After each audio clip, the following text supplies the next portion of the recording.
This is Fred, FR5ED with the Silent 5, here with a beer review.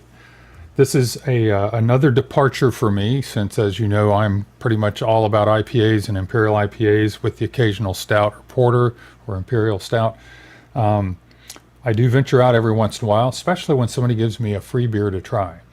This one is courtesy of my one of my sons-in-law, and that would be Christopher.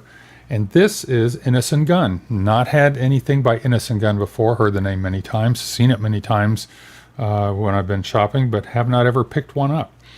This is a wee heavy or Scotch ale, and here's what it looks like, and it has a very simple name. It's just rum cask. On here it says rum aged. It's been known by a couple of different names, and I'll read the commercial description here shortly. But this comes in at 6.8% ABV. Which is a little light for a wee heavy ale.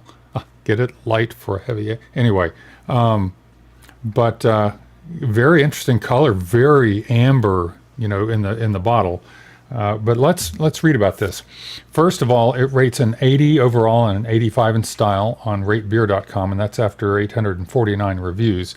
Over on Beer Advocate, comes in at an 86 after 977 ratings, and the brothers gave it a 90, which is outstanding. So going back to a bit of a description on this, says it was originally brewed at Belhaven for Innocent Gun. Production moved to Well Park at some unknown date. It's the same beer as the oak-aged beer rum finish. According to Innocent Gun, they are the same beer. The process has changed slightly, so we changed the name, but the recipe is the same. It has Golden Promise and Crystal Malt and Phoenix hops. Let's see, we are delighted to present this unique limited bottling of Innocent Gun finished in oak barrels, which previously contained navy rum. Maturation in special oak barrels imparts navy rums with the sweet, spicy character for which they are renowned. We have long wondered what flavors might be imparted to our beer by finishing it in these same barrels, and earlier this year, whatever year this was, decided to find out. We brewed a special batch of Innocent Gun beer and matured it in oak for 60 days. Every single drop spent half of that time in American oak barrels before being refilled into selected navy rum barrels to finish the lengthy maturation. Once the beer had absorbed the unique character, the barrels were emptied, the beer blended, and then maturation continued for a further 47 days until all the flavors had married together and mellowed. We think the result is absolutely delicious." Unquote. It's interesting they're talking about that it is aged in oak barrels. You know, they've mentioned that a couple of times in there. Barrels, barrels, barrels. Yet, on the bottle, it says oak-aged beer. And then right here, it says beer aged with rum oak chips. So that means it could have been, you know, aged in a stainless steel, you know, fermentation tank or you know, bright tank or whatever, a stainless steel tank. And then they put in chips of rum-soaked oak. So anyway, I don't know. You know, going by their description, it definitely implies that, or even states, that it was aged in oak barrels. Here it says chips. Oops, sorry about that. Does it matter? I don't know. But let's go ahead and try it. I do know it will not be bitter. The hops will not be in the foreground, if you can even detect them. It's a wee heavy ale. I've had a few of these, a few different wee heavy ales or Scotch ales so far, and I know what to expect as far as not IPA. All right, let's get that going here.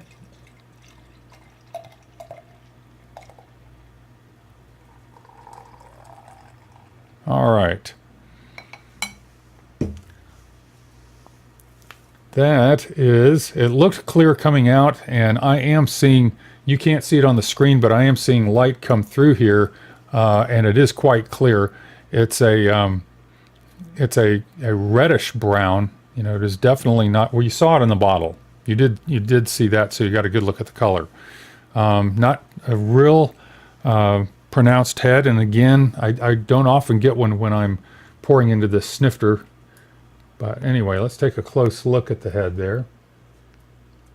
Okay, medium. You can see on the top there might be a little density, but it's mostly medium bubbles, and the head is dying away fairly quickly.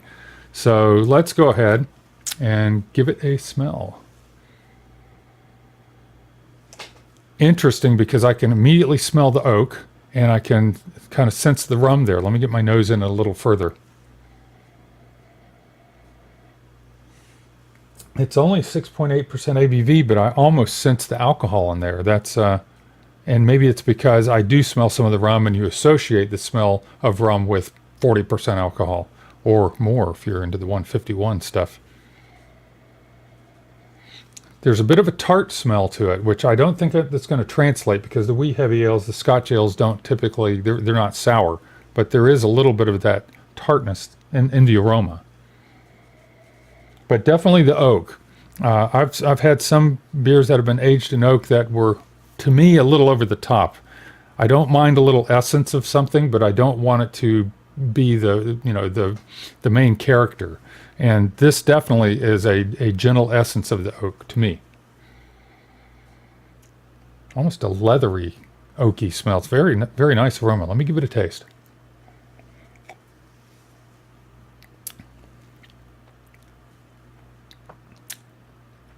The oak is definitely there, almost astringently so.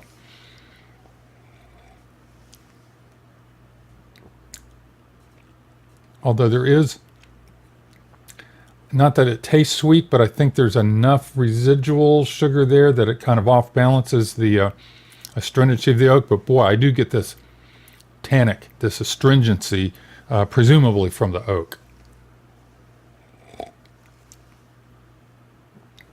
Well carbonated, medium mouthfeel.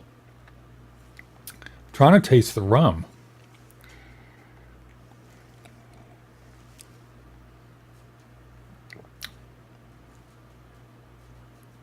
It's there, but it's not, to me, it's not heavy, which I really appreciate. As I said, I like accents. If you're going to do something different to the beer besides malt, hops, water, and yeast, I want it to be very delicate and just like just wave it over the beer.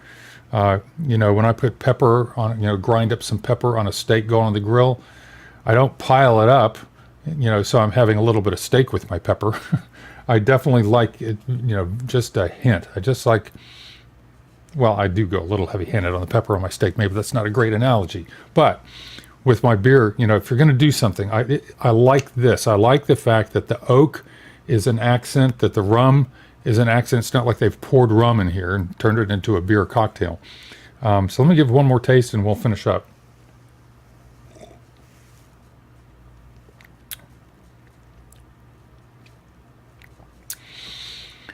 That's nice. It's balanced. If I were going to reach for a wee heavy ale, a Scotch ale, I might pass up something that's got oak or rum or something attached to the name. That's probably why I didn't reach for this one before.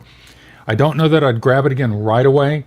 If I were in the mood for a wee heavy ale. There's others. Won't name names right now because only one of them is coming to mind. But I wouldn't pass this up. I recommend trying it, as I often do, even if it's not something I would reach for again right away. If you have not had a wee heavy ale, you might want to try something that's not influenced by other agents like oak or rum first, so you can get more of a feel for what a Scotch ale is. But this is one you definitely want to give a try once you've ventured into that arena. So this is Innocent Gun, rum aged beer, which is a Scotch ale, a wee heavy ale, and this is Fred FR5ED over and out.